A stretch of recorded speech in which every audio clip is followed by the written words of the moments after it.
Today's Toy Spot, we're having a look at the Mattel DC Comics Multiverse Batman Arkham Knight DC Comics Scarecrow.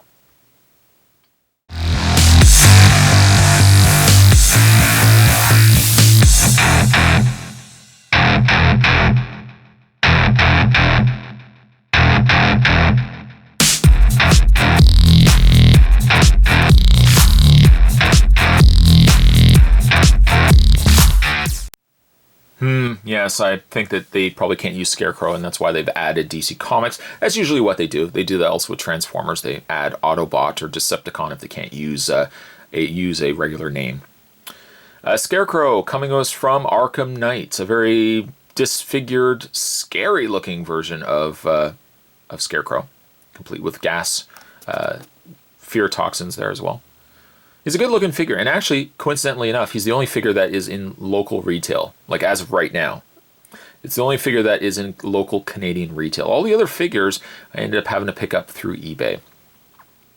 On the back of the package, DC Comics Scarecrow, real name, Dr. Jonathan Crane, occupation, psychiatrist, professional criminal, weapon of choice, fear toxin.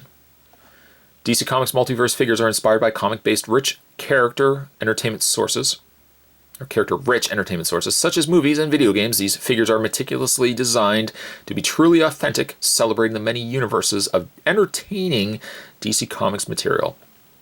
Be on the lookout for other figures as well. There's Two-Face, DC Comics Red Hood, and Batman. Spot's going to take a break and get this opened up, and when we come back, we're going to get a better look at the DC Comics Multiverse Batman Arkham Knight DC Comics Scarecrow. Don't go anywhere, guys. More heading your way. Stay tuned. Getting this figure out of packaging, I really have very little in the way of complaints, other than perhaps maybe one.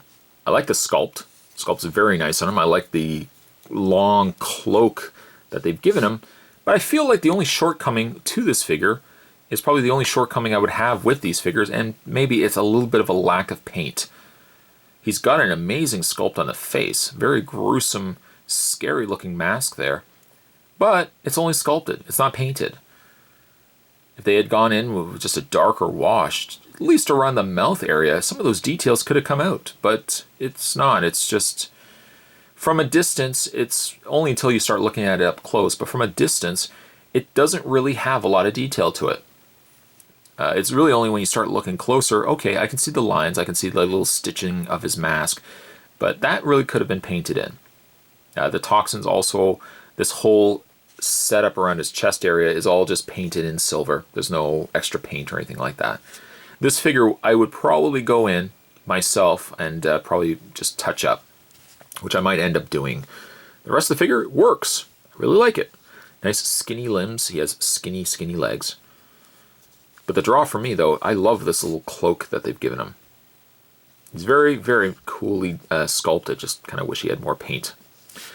For a scale comparison, let's just do that. We'll have some fun. For a scale comparison, there he is with, let's bring in Two-Face.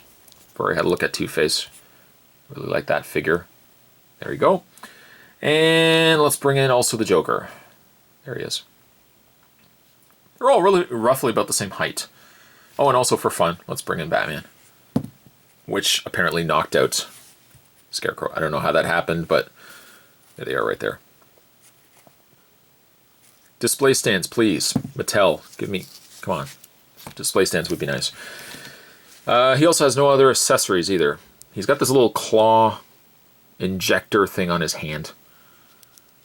Coloring is nice. He's got black in the trunks. Mostly he's all brown. He's the lighter brown in the face. If it was darker, even more of those details would be lost. But yeah, I'm probably going to take a marker, maybe just do some panel lining. Color this in.